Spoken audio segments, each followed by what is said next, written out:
Bonjour et bienvenue sur Vox Africa pour cette édition spéciale. Aujourd'hui, les révélations vont vous choquer. Préparez-vous à être bouleversés. Abonnez-vous maintenant et activez la cloche pour ne rien rater de ces informations explosives. Aujourd'hui, on plonge dans un discours explosif de Julius Malema, le leader charismatique de l'EFF en Afrique du Sud, qui s'attaque sans filtre au Rwanda. Vous allez découvrir des déclarations percutantes sur la politique africaine, les tensions régionales et les enjeux qui agitent le continent. C'est du lourd, et ça va vous faire réfléchir. Si vous n'êtes pas encore abonné, c'est le moment parfait. Cliquez sur le bouton s'abonner juste en dessous pour ne rien rater les nouvelles actualités. Activez aussi la cloche pour recevoir toutes les notifications. Aimez si vous êtes d'accord avec Malema Julius, commentez vos pensées en bas, et partagez avec vos amis pour en discuter. Allons-y, le discours commence maintenant. Ce n'est pas tant une question du Rwanda, c'est surtout de savoir quelle protection le Rwanda recevra de la part de la Grande-Bretagne, d'Israël, des États-Unis, si nous décidons de les affronter coup pour coup. C'est cela qui leur permet de survivre. Pourquoi, sans la protection américaine, un président rwandais irait-il au bureau ovale avec le président de la RDC pour aller signer un accord? À leur retour, le président rwandais continue toujours ses manigances dans la forêt de la RDC. Il le sait très bien. Il bénéficie effectivement et pleinement de la protection de ces gens-là. Si j'étais président, je ne serais jamais soumis devant les États-Unis. Jamais une attaque contre la liberté du Sud. La première chose que j'aurais réglée correctement, c'est cette affaire du Rwanda, de nos gens tués par Kagame, de nos soldats tués. Jusqu'à aujourd'hui, nous n'avons pas répondu à cette situation. Maintenant, le rapport est sorti. Seulement 27% de nos soldats sont aptes au service. Ce n'est pas moi. Quand je dis cela, je me fais insulter et on me dit qu'il met le pays en danger. Nous sommes en danger. Nous devons redresser l'armée sud-africaine. Nous devons investir plus d'argent dans l'armée sud-africaine.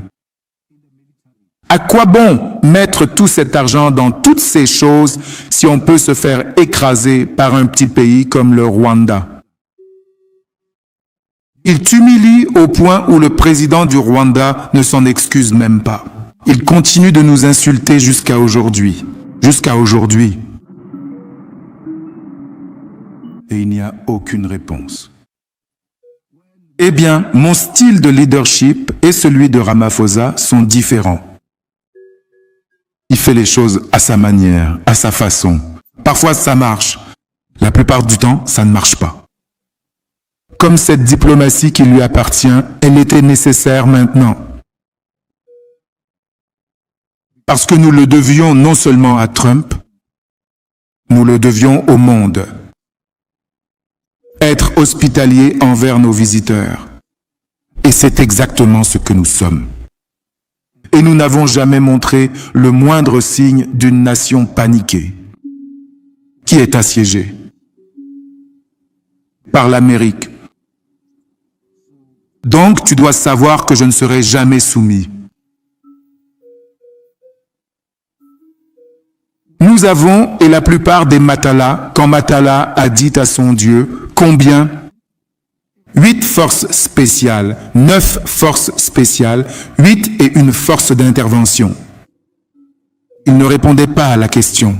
En réalité, il essayait de nous menacer en disant qu'il se promène avec l'armée. Les forces spéciales d'Afrique du Sud, cela signifie le plus haut niveau de la force de défense nationale sud-africaine. Le plus haut. Ces gens-là, à eux seuls, peuvent raser ce qui se passe au Rwanda, seuls. Nos forces spéciales. Ce ne sont pas des gamins, ces gens-là. Des gens très dangereux. Suivis par la force d'intervention spéciale des services de police sud-africains. des gens très dangereux. Pour faire partie intégrante, pour réussir pleinement et devenir un membre à part entière d'une task force, et je ne parle même pas des forces spéciales d'élite, mais simplement de la task force régulière, il est impératif de sauter de ce genre de truc-là, avec un parachute bien sûr.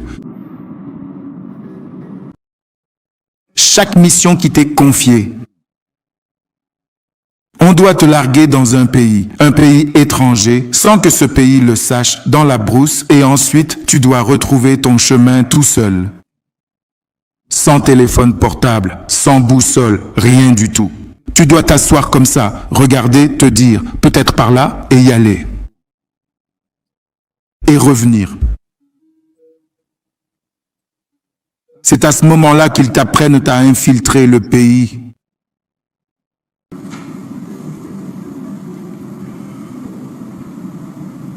Tu sais, même pas une force spéciale. Il y a une unité en dessous de la force spéciale qui s'appelle l'équipe de contre-assaut. Ils sont entraînés à réussir un test au détecteur de mensonges. Ce dont je te parlais. Détecteur de mensonges. Tu appelles ça comment déjà? Polygraphie. Alors, qu'est-ce qu'ils font? Parce que j'ai compris qu'ils mettent des choses sous tes pieds pour que quand tu mens, les orteils bougent. Donc, sous tes orteils, ils mettent des épingles à l'intérieur de tes chaussures. Tu dois rester comme ça. Si tu bouges, même quand tu mens, si tu bouges, ces choses vont te causer des problèmes. Donc, ta conscience sait qu'il y a des épingles sous mes orteils. Je dois m'assurer, même si je mens, que ces choses ne bougent pas. Ils sont formés pour réussir un détecteur de mensonges. Cela fait partie de leur formation. Donc, quand un diplômé TG d'une équipe de contre-assaut te dit « J'ai réussi un détecteur de mensonges » et que tu penses que c'est une personne innocente, tu dois savoir que c'est un mensonge. Ils sont formés pour réussir ce truc. Nous avons ces personnes-là. Ce n'est pas tellement à propos du Rwanda. C'est surtout de savoir combien de protection le Rwanda recevra de la part de la Grande-Bretagne, d'Israël, des États-Unis, si nous décidons de les affronter. Coup pour coup. C'est ce qui leur permet de survivre. Pourquoi cela le ferait-il? Sans protection américaine, un président rwandais va au bureau ovale avec le président de la RDC, Jesse Kedi, pour aller signer un accord. Quand ils reviennent, le président rwandais continue toujours ses manigances dans la forêt de la RDC. Il le sait. Il bénéficie de la protection de ces gens-là. Être un révolutionnaire ne veut pas dire qu'il faut se suicider. Tu as dit que je ne devais pas être trop dur, alors laisse-moi ne pas être trop dur avec toi. C'est pourquoi les révolutionnaires prennent des armes et tirent sur l'ennemi et combattent l'ennemi. Ils ne disent pas, parce que nous sommes des révolutionnaires, allons nous présenter devant les ennemis et que l'ennemi doit nous tirer dessus et nous tuer pour démontrer que nous sommes des révolutionnaires. Ça, c'est se suicider. Ce n'est pas révolutionnaire. En fait, c'est être un kamikaze. Nous ne sommes pas des kamikazes. J'ai été déclaré coupable, non pas parce que j'ai commis un crime, mais parce qu'elle me punit. Pour mes opinions politiques et en utilisant une affaire criminelle inexistante qui n'existe pas. Permettez-moi de vous donner quelques conseils sans vous disputer. Ainsi, chaque jour, comme Senzo Mukuno, vous pourrez réfléchir à cette chose, mais n'annoncez aucune dissolution de PKTT. Nous faisons une demande pour le formulaire 174, Adriane et moi, 174. Pour être acquitté après que l'État a clôturé son dossier. Nous disons que l'État n'a pas constitué de dossier contre nous. Par conséquent, acquittez-nous.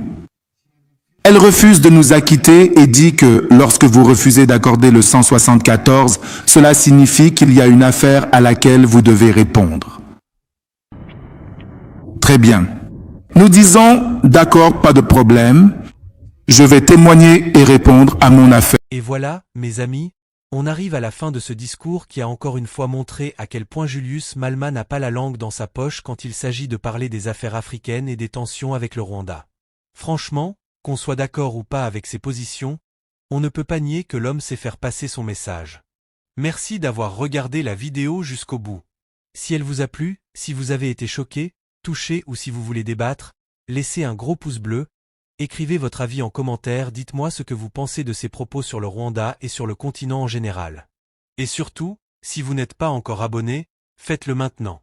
Cliquez sur le bouton « S'abonner » juste en dessous, activez la cloche pour ne rien louper des prochaines vidéos explosives comme celle-ci.